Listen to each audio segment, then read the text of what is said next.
Bab 10 Perpecahan.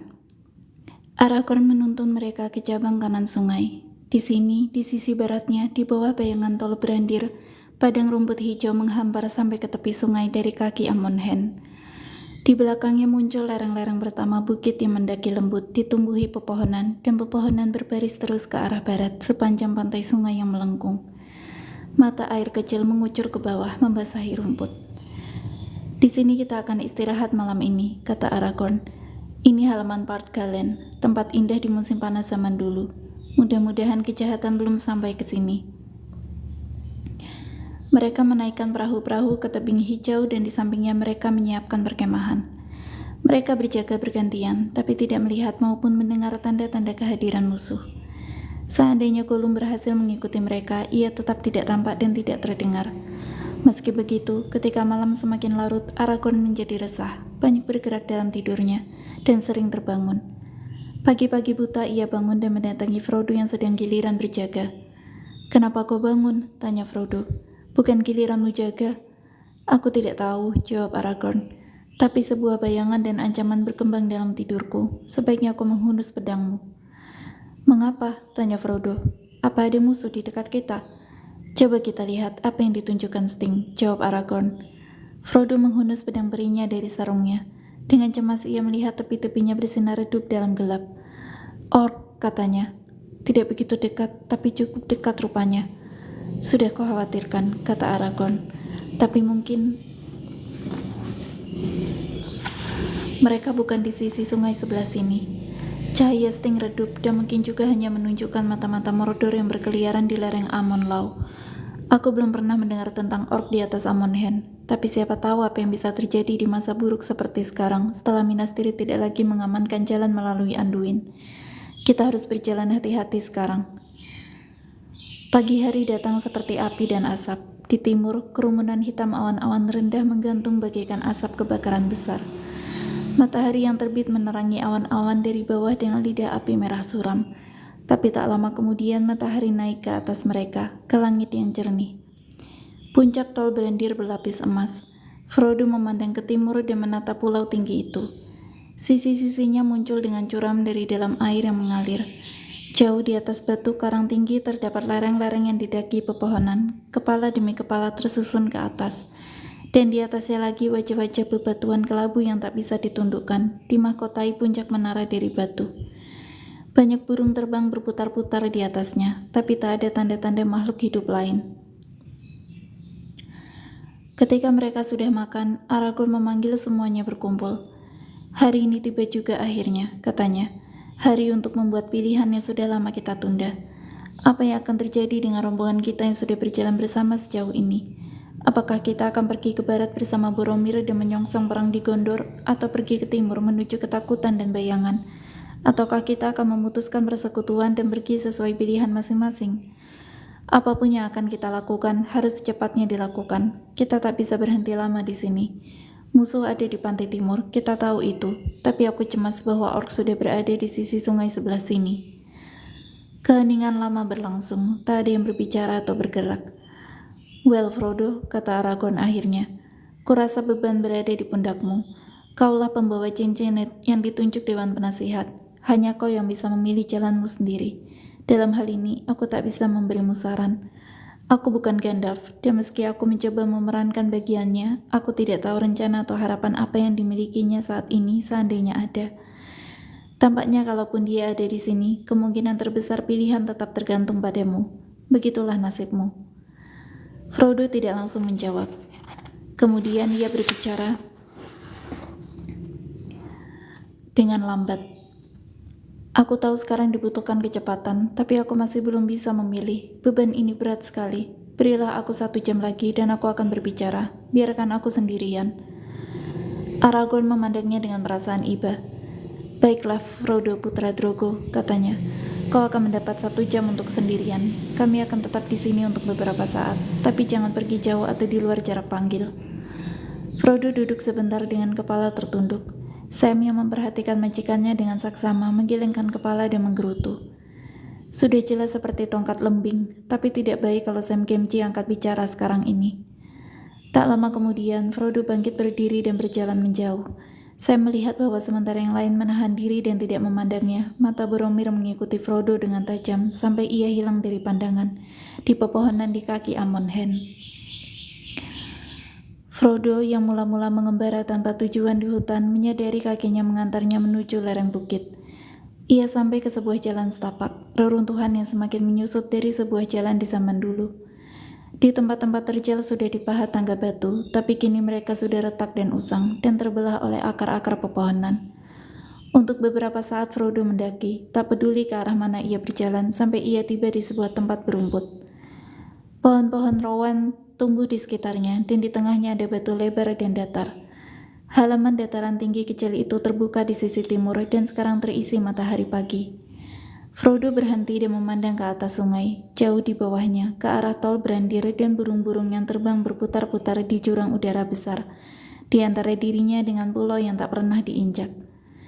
Bunyi Rauros menderum hebat, berbaur dengan dentuman berdenyut keras. Frodo duduk di atas batu itu, bertopang dagu dengan dua tangan sambil menatap ke arah timur, tapi tatapannya nyaris kosong. Semua yang sudah terjadi sejak Bilbo meninggalkan Shire melintas dalam benaknya, dan ia mengingat kembali serta merenungi semua yang bisa diingatnya dari perkataan Gandalf.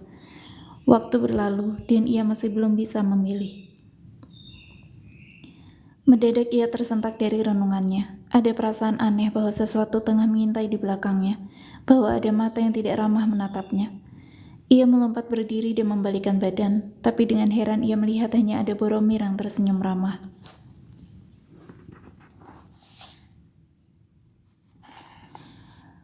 "Aku mengkhawatirkan kau, Frodo," katanya, melangkah maju. "Kalau Aragorn benar dan Orc sudah dekat, maka tidak boleh ada di antara kita yang berjalan sendirian, terutama kau. Banyak sekali yang tergantung padamu. Di mana banyak orang, pembicaraan menjadi debat tanpa akhir. Tapi dua bersama mungkin bisa menemukan kebijakan." "Kau baik hati," jawab Frodo. "Tapi kurasa tidak ada pembicaraan yang bisa membantuku, karena aku tahu apa yang harus kulakukan, tapi aku takut melakukannya, Boromir. Takut." Boromir berdiri diam. Rauros menderum tak henti-henti. Angin berbisik di dahan-dahan pohon. Frodo menggigil. Tiba-tiba Boromir mendekat dan duduk di sampingnya. "Apa kau yakin kau tidak menderita sia-sia?" katanya. "Aku ingin menolongmu. Kau butuh saran dalam pilihanmu yang sulit. Tidakkah kau mau menerima saranku?" "Rasanya aku sudah tahu saran apa yang akan kau berikan padaku, Boromir," kata Frodo. "Dan saranmu akan kedengaran bijak kalau saja hatiku tidak memperingatkan lain." "Peringatan? Peringatan terhadap apa?" kata Boromir tajam. "Terhadap penundaan, terhadap jalan yang tampak lebih mudah, terhadap penolakan beban yang diberikan padaku, terhadap, kalau perlu diungkapkan, terhadap kepercayaan atas kekuatan dan kebenaran manusia.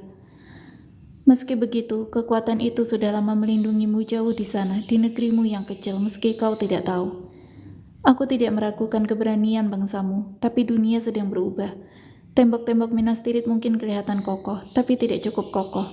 Kalau mereka jatuh, lalu bagaimana? Kita semua akan jatuh dalam pertempuran gagah berani, tapi masih ada harapan bahwa mereka tidak akan gagal.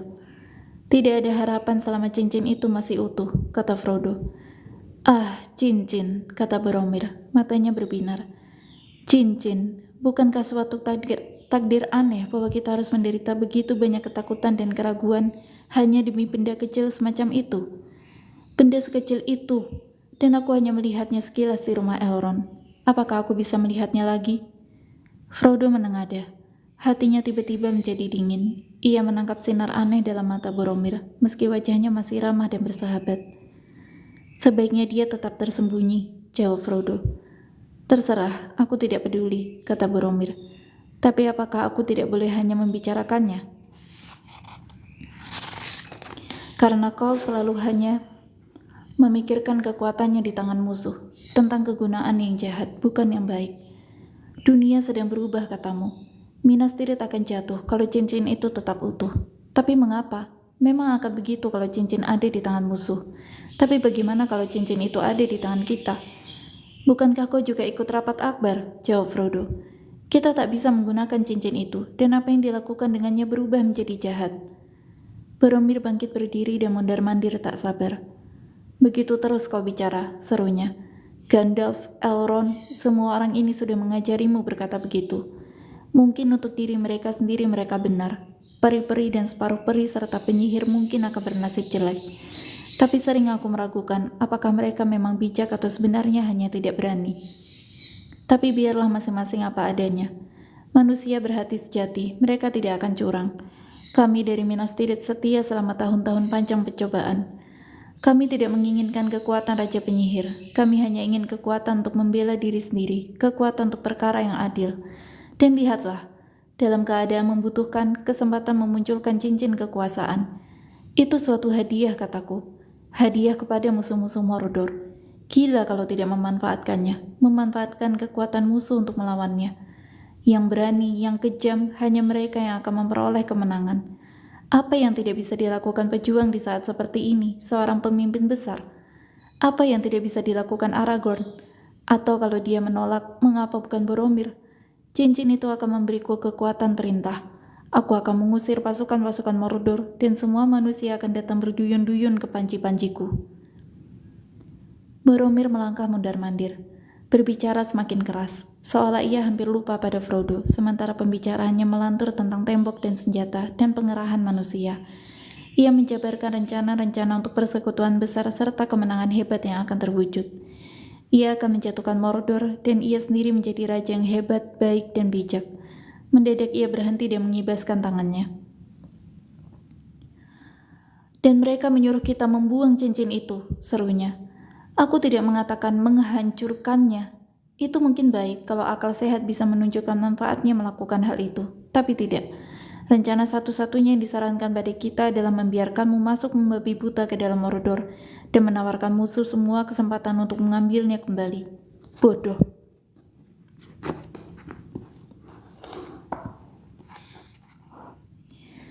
Pasti kau melihat itu, kawanku, kata Boromir, tiba-tiba berbicara pada Frodo lagi. Katamu kau takut. Kalau memang begitu, orang yang paling berani perlu memaafkanmu. Tapi bukankah sebenarnya akal sehatmu yang melawan? Tidak, aku takut, kata Frodo. Hanya takut, tapi aku senang mendengar berbicara terus terang. Sekarang pikiranku sudah terang. Kalau begitu, kau akan datang ke Minas Tirith untuk beberapa waktu, Boromir mendesak. Kotaku sekarang tidak jauh lagi, dan dari sana jaraknya tinggal sedikit daripada dari sini ke Mordor. Kita sudah lama berada di belantara, dan kau perlu berita tentang musuh sebelum bergerak.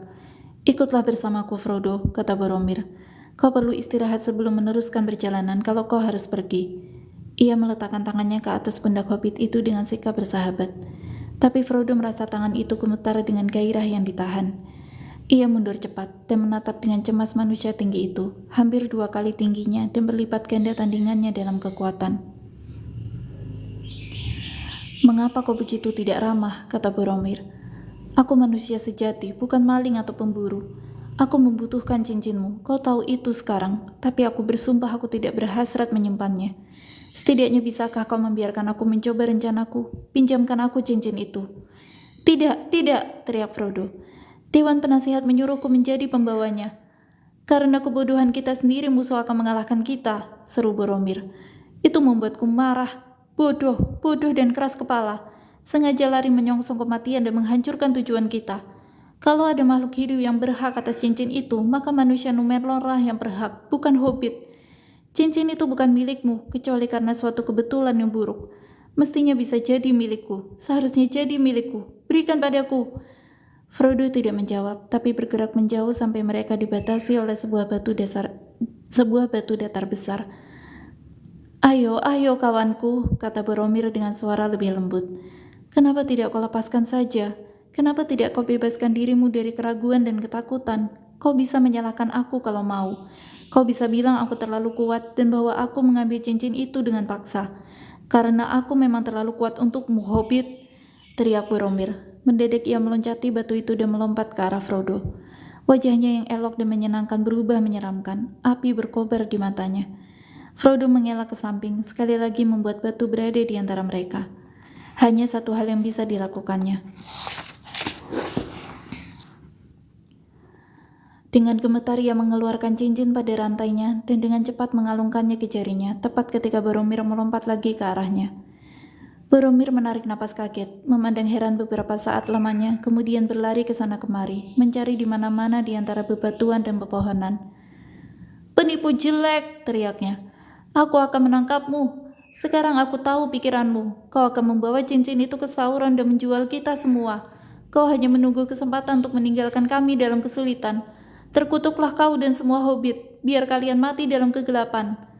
Lalu ia tersandung sebuah batu dan jatuh tertelungkup. Sejenak ia diam, seolah dihantam oleh kutukannya sendiri. Lalu tiba-tiba ia menangis. Ia bangkit dan menyapukan tangan ke matanya, menyeka air mata. "Apa yang sudah kukatakan?" serunya.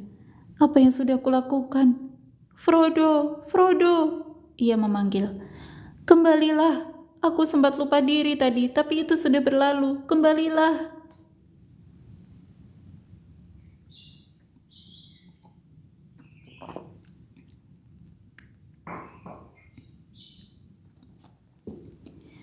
Tidak ada jawaban. Frodo bahkan tidak mendengar teriakan Boromir. Ia sudah jauh sekali, melompat membabi buta, mendaki jalan sampai ke puncak bukit. Teror dan kesedihan menggetarkan hatinya. Dalam benaknya ia melihat wajah Boromir yang garang dan gila, dan matanya yang membara. Tak lama kemudian, ia muncul sendirian di puncak Amonhen, dan berhenti terengah-engah. Seolah melalui kabut, ia melihat sebuah lingkaran datar yang luas, dilapisi ubin-ubin besar dan dikelilingi tembok rendah yang remuk. Dan di tengah, dibangun di atas 4 tiang berukir, ada tahta tinggi yang bisa dicapai melalui tangga. Ia naik dan duduk di kursi kuno itu, merasa seperti anak tersesat yang memanjat naik ke tahta Raja Pegunungan. Mulanya ia hanya bisa melihat sedikit. Ia seolah berada di dunia kabut, di mana hanya ada bayang-bayang. Cincin itu masih dipakainya. Lalu di sana-sini kabut tersingkap dan ia melihat banyak pemandangan. Kecil dan jelas seolah ada di bawah matanya, di atas sebuah meja, tapi sekaligus begitu jauh. Tak ada suara, hanya citra-citra hidup yang sangat terang. Dunia seolah menyusut dan terdiam.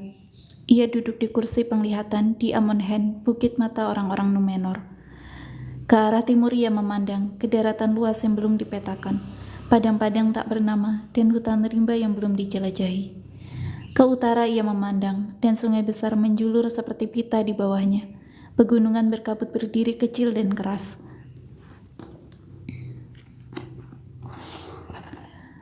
Seperti gigi yang retak. Ke arah barat ia menatap dan melihat padang-padang rumput luas di Rohan dan Ortang. Puncak menara Isengard seperti paku hitam. Ke selatan ia memandang, dan di bawah kakinya sungai besar melingkar seperti ombak tumbang dan meloncat ke atas air terjun Rauros, masuk ke dalam sumur berbuih. Pelangi bercahaya bermain-main di atas uapnya, dan ia melihat Etir Anduin, delta besar sungai, ribuan burung laut terbang berputar-putar seperti debu putih di bawah sinar matahari, dan di bawah mereka lautan hijau dan perak beriak-riak tak putus-putus. Tapi kemanapun ia memandang, ia melihat tanda-tanda perang. Pegunungan berkabut merangkak seperti gundukan semut. Para orc keluar dari ribuan lubang. Di bawah cabang-cabang pohon di Mirkwood ada perselisihan maut antara peri dan manusia dan hewan-hewan buruk. Negeri bangsa Beorning terbakar. Awan menyelimuti Moria. Asap naik di perbatasan Lorien. Pasukan berkuda berderap di rumput Rohan. Serigala-serigala keluar dari Isengard. Dari pelabuhan-pelabuhan Harad, kapal-kapal muncul di lautan. Dan dari timur, manusia bergerak tak henti-hentinya. Ahli pedang, ahli tombak, pemanah di atas kuda, kereta-kereta kepala suku, dan kereta penuh muatan. Seluruh kekuatan sang penguasa kegelapan sedang bergerak. Lalu memandang ke selatan lagi, ia melihat Minas Tirith. Tampak sangat jauh dan indah. Bertembok putih, banyak menaranya. Gagah dan elok di atas kedudukannya di pegunungan. Tembok-tembok bentengnya berkilauan dengan baja, dan menara-menara kecilnya tampak cerah dengan panji-panji. Sebersit harapan merekah di hatinya, tapi berhadapan dengan Minas Tirith berdiri sebuah benteng lain, lebih besar dan lebih kuat. Tanpa ia sadari, matanya tertarik ke arah timur, melewati reruntuhan jembatan-jembatan Osgiliath, gerbang-gerbang Minas Morgul yang menyeringai, dan wilayah pegunungan yang dihantui. Matanya tertuju pada Gorgoroth, lembah teror di negeri Mordor. Kegelapan menghampar di sana, di bawah matahari. Gunung maut terbakar dan bau tajam naik. Akhirnya tatapannya terhenti. Tembok demi tembok, atap-atap benteng hitam kuat sekali. Gunung besi, gerbang baja, menara kokoh, ia melihatnya. Barad-dûr, benteng Sauron, semua harapannya sirna. Tiba-tiba ia merasakan kehadiran sang mata. Ada mata yang tidak tidur di menara kegelapan. Frodo tahu bahwa mata itu sudah menyadari tatapannya.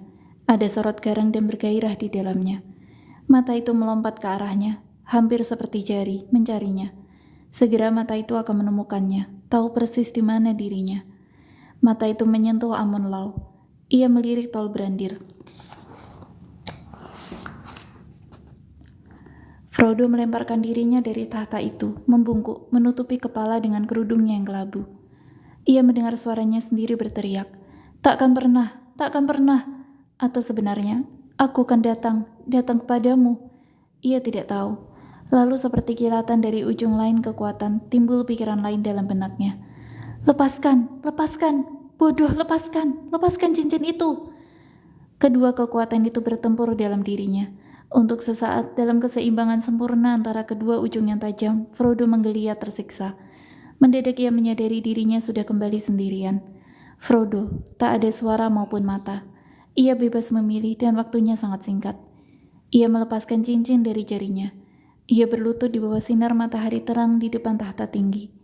Sebuah bayangan gelap seolah lewat bagaikan lengan di atasnya. Gagal menyentuh Amon Hen dan menggapai ke barat, lalu menghilang. Lalu seluruh langit bersih dan biru, dan burung-burung bernyanyi di setiap pohon. Frodo bangkit berdiri. Ia merasa sangat lelah, tapi kehendaknya kokoh dan hatinya lebih ringan. Ia berbicara keras-keras pada dirinya sendiri. Sekarang aku akan melakukan apa yang harus kulakukan, katanya. Setidaknya satu hal ini sudah jelas. Kejahatan cincin itu sudah bekerja bahkan di dalam rombongan kami sendiri, dan cincin ini harus meninggalkan mereka sebelum menimbulkan kerusakan lebih banyak. Aku akan pergi sendirian. Beberapa orang tak bisa kupercayai, dan mereka yang bisa kupercayai terlalu kusayangi. Sam yang malang, Merry dan Pippin, Strider juga. Hatinya merindukan Minas Tirith, dan dia akan dibutuhkan di sana setelah Boromir jatuh ke dalam kejahatan. Aku akan pergi sendirian, segera. Ia melangkah cepat melewati jalan dan kembali ke halaman tempat Boromir menemukannya. Lalu ia berhenti, mendengarkan. Ia merasa bisa mendengar teriakan dan panggilan dari hutan dekat pantai di bawah. Mereka sedang mencariku, katanya. Aku ingin tahu berapa lama aku sudah pergi. Berjam-jam kukira. Ia berdiri ragu. Apa yang bisa kulakukan? Ia menggerutu. Aku harus pergi sekarang. Kalau tidak, aku tak akan pernah pergi. Aku tidak akan mendapat kesempatan lagi. Aku tidak suka meninggalkan mereka begitu saja tanpa penjelasan. Tapi pasti mereka akan mengerti. Saya akan mengerti. Dan apalagi yang bisa kulakukan? Perlahan-lahan ia mengeluarkan cincin itu dan memakainya sekali lagi. Ia menghilang dan berjalan menuruni bukit, nyaris seperti disiram angin.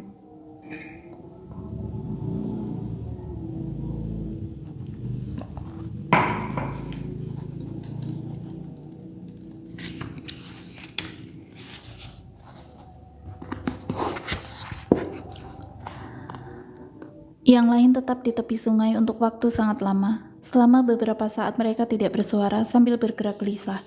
Tapi sekarang mereka duduk dalam lingkaran dan berbicara.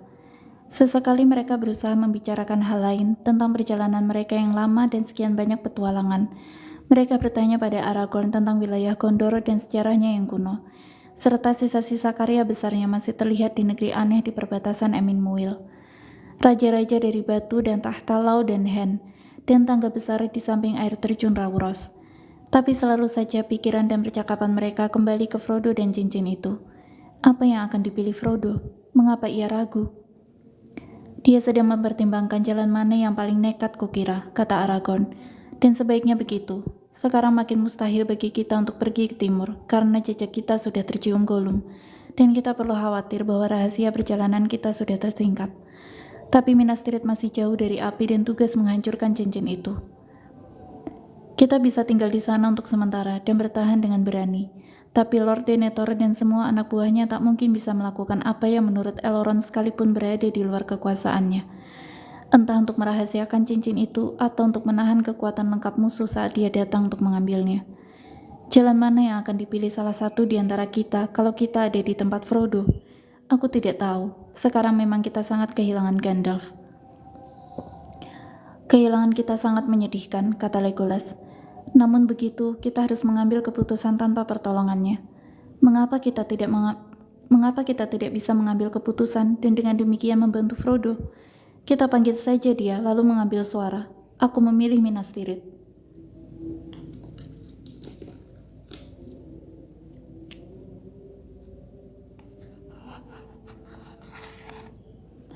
Aku juga, kata Gimli.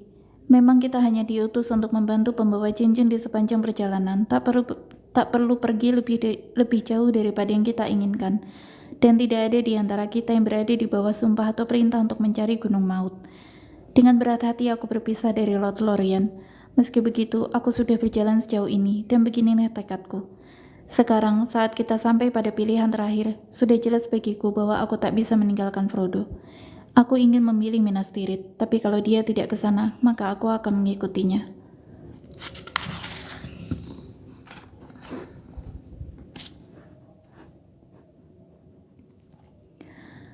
Aku juga akan mendampinginya, kata Legolas. Kalau sekarang berpisah, berarti tidak setia. Memang akan menjadi pengkhianatan kalau kita semua meninggalkannya, kata Aragorn. Tapi kalau dia pergi ke timur, tidak semua perlu pergi bersamanya. Menurutku itu tidak perlu, sebab itu langkah nekat, entah yang berangkat 8 orang, 3 orang, 2 orang, atau bahkan sendirian. Kalau kalian membolehkan aku memilih, maka aku akan menunjuk 3 pendamping. Sam yang pasti tidak tahan kalau tidak ikut, Gimli, dan aku sendiri. Boromir akan kembali ke kotanya sendiri, di mana ayahnya dan rakyatnya membutuhkannya, dan bersama dia yang lain harus pergi, atau setidaknya Meriadoc dan Peregrine, kalau Legolas tidak mau meninggalkan kami.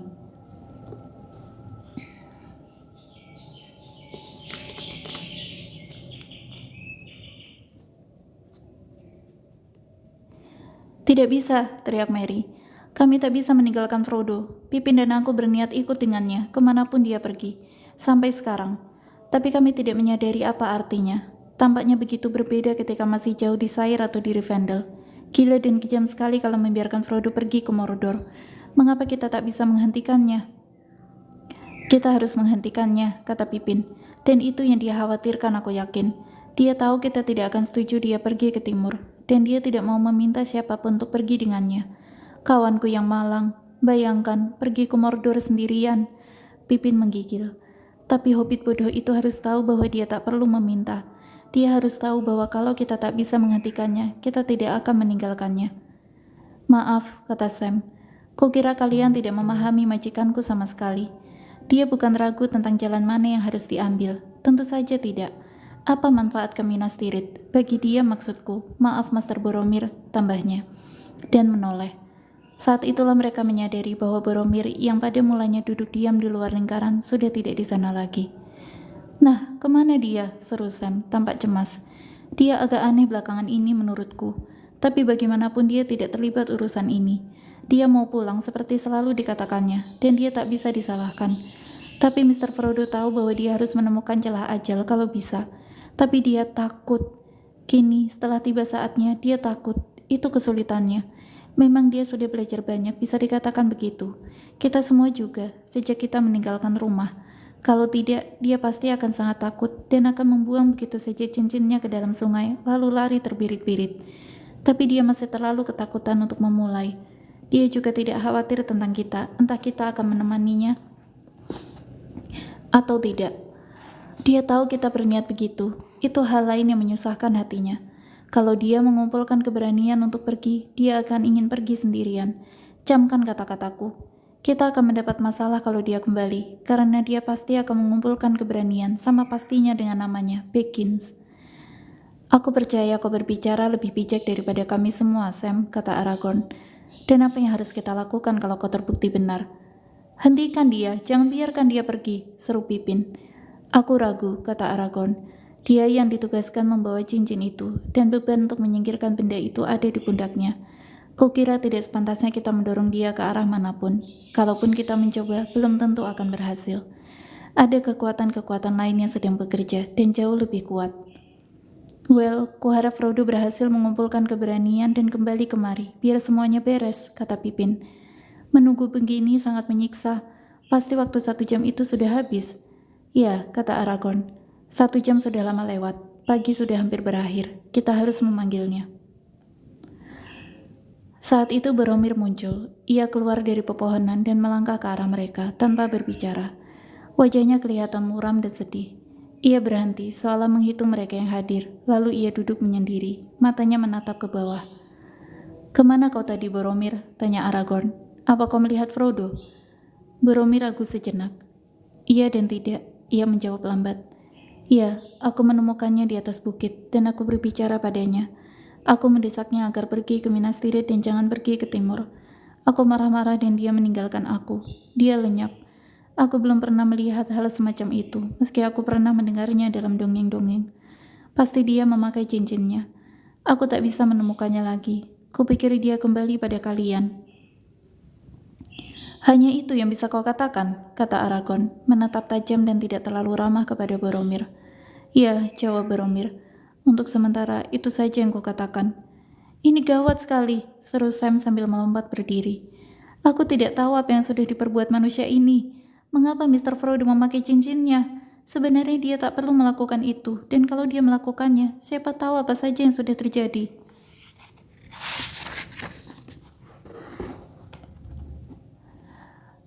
"Tapi dia tidak akan terus memakainya," kata Merry. "Tidak kalau dia sudah lolos dari tamu yang tak diundang, seperti Bilbo dulu." "Tapi kemana dia pergi? Di mana dia?" seru Pippin. "Dia sudah lama sekali pergi." "Berapa lama sejak terakhir kau melihat Frodo, Boromir?" tanya Aragorn. "Setengah jam mungkin," jawab Boromir. "Atau mungkin juga 1 jam. Aku berkeliaran beberapa lama sesudahnya. Aku tidak tahu, aku tidak tahu." Boromir memegangi kepalanya dengan 2 tangan dan duduk seolah membungkuk karena sedih. 1 jam sejak dia lenyap," teriak Sam. "Kita harus berusaha mencarinya sekarang juga. Ayo." "Tunggu sebentar," teriak Aragorn. "Kita harus berpasangan dan menyusun strategi." "Sini, tahan dulu, tunggu." Sia-sia saja, mereka tidak memperhatikan Aragorn. Sam sudah lari lebih dulu. Merry dan Pippin mengikutinya dan menghilang ke barat, ke dalam pepohonan dekat pantai sambil berteriak, "Frodo, Frodo!" dengan suara hobbit mereka yang jernih dan tinggi. Legolas dan Gimli juga berlari. Kepanikan atau kegilaan mendadak seolah menimpa rombongan itu.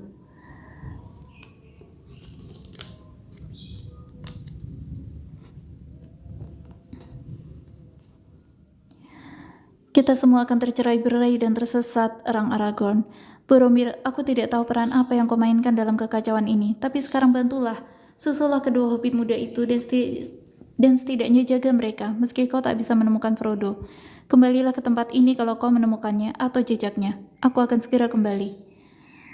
Aragorn melompat lari dan mengejar Sam. Persis di halaman kecil di antara pohon rowan, ia berhasil menyusul Sam yang sedang bersusah payah mendaki, sambil terengah-engah dan memanggil, "Frodo!" "Ikut aku, Sam," kata Aragorn. "Jangan sampai satu di antara kita sendirian. Ada kejahatan berkeliaran. Aku bisa merasakannya. Aku akan pergi ke puncak ke tahta Amonhen untuk melihat apa yang bisa dilihat. Ikuti aku dan buka matamu lebar-lebar." Aragorn memacu jalannya. Sam berupaya keras, tapi tak bisa menyamai langkah Strider sang penjaga hutan dan segera tertinggal di belakang. Ia belum melangkah jauh, tapi Aragorn sudah tak terlihat lagi di depan. Sam berhenti dan terengah-engah. Mendadak ia menepukkan tangan ke kepalanya. "Hai Sam Gamgee," katanya keras-keras. "Kakimu terlalu pendek, jadi gunakanlah otakmu. Coba lihat dulu." Boromir tidak berbohong, itu bukan caranya, tapi dia tidak menceritakan seluruh ceritanya. Ada sesuatu yang membuat Mr. Frodo sangat ketakutan. Dia mengerahkan keberaniannya untuk bertindak dengan tiba-tiba. Dia mengambil keputusan akhirnya, untuk pergi. Kemana? Ke timur. Tanpa Sam. Ya, bahkan tanpa Sam-nya. Itu kejam, sangat kejam. Saya mengusapkan tangannya ke matanya, menyeka air mata. "Tenang, Gamgee," katanya. "Pikir kalau bisa. Dia tak bisa terbang melintasi sungai, dan dia juga tak bisa melompati air terjun. Dia tak punya peralatan, maka dia harus kembali ke perahu-perahu. Kembali ke perahu, kembali ke perahu, Sam, secepat kilat." Sam membalikkan tubuh dan berlari kembali ke jalan setapak. Ia jatuh dan lututnya terluka. Ia bangkit dan terus berlari. Ia sampai ke pinggir halaman rumput Partgalen di pantai, di mana perahu-perahu sudah dinaikkan keluar dari air. Tak ada siapapun di sana. Terdengar teriakan-teriakan di hutan di belakang, tapi ia tidak memedulikannya. Ia berdiri menatap sejenak, dia melongo. Sebuah perahu sedang meluncur sendiri, turun dari tebing. Dengan berteriak, Sam berlari melintasi rumput. Perahu itu masuk ke dalam air. "Datang, Mr. Frodo, datang!" teriak Sam, dan ia melemparkan dirinya dari tebing, menyambar perahu yang sedang berangkat itu. Tangkapannya meleset sekitar 1 meter. Sambil berteriak, ia tercemplung jatuh ke sungai dalam yang deras. Ia tenggelam sambil kemasukan air, dan sungai itu menutup di atas kepalanya yang berambut keriting. Teriakan sedih keluar dari perahu kosong itu. Sebuah dayung berputar dan perahu itu membalik. Tepat pada waktunya, Frodo menjambak rambut Sam saat ia muncul ke atas, bergelembung-gelembung dan meronta-ronta. Ketakutan memancar dari matanya yang bulat coklat. "Naiklah Sam, anakku," kata Frodo. "Sekarang pegang tanganku." "Selamatkan aku, Mr. Frodo," Sam terengah-engah. "Aku tenggelam, aku tak bisa melihat tanganmu." "Ini dia, jangan mencubit-cubit anakku, aku tidak akan melepaskanmu. Tendang-tendanglah air, jangan menggelepar, nanti perahunya goyang. Nah, peganglah lambung perahu dan biarkan aku memakai dayung." Dengan beberapa kayuhan, Frodo membawa kembali perahunya ke tebing, dan Sam bisa memanjat keluar, basah seperti tikus air. Frodo melepaskan cincin dan naik ke darat lagi. "Dari semua gangguan menjengkelkan, kaulah yang terburuk, Sam," kata Frodo. "Oh, Mr. Frodo, itu kejam," kata Sam sambil menggigil. "Kejam sekali mencoba pergi tanpa aku. Kalau aku tidak menebak dengan benar di mana kau sekarang." "Aman dalam perjalanan." "Aman," kata Sam. "Sendirian tanpa aku untuk menolongmu. Aku tidak akan tahan, aku bisa mati." "Kau akan mati kalau kau pergi denganku, Sam," kata Frodo. "Dan aku tidak tahan itu." "Tidak sepasti kalau ditinggal," kata Sam. "Tapi aku akan pergi ke Mordor." "Aku sudah tahu itu, Mr. Frodo. Tentu saja kau akan ke sana, dan aku akan pergi bersamamu." "Nah, Sam," kata Frodo, "jangan ganggu aku. Yang lain setiap saat akan kembali. Kalau mereka mencegatku di sini, aku terpaksa berdebat dan menjelaskan, dan aku tidak akan pernah sampai hati atau mendapat kesempatan untuk berangkat. Tapi aku harus segera pergi. Ini jalan satu-satunya." "Tentu saja," jawab Sam, "tapi tidak sendirian. Aku juga ikut, atau tidak ada di antara kita yang pergi. Aku akan melubangi semua perahu dulu."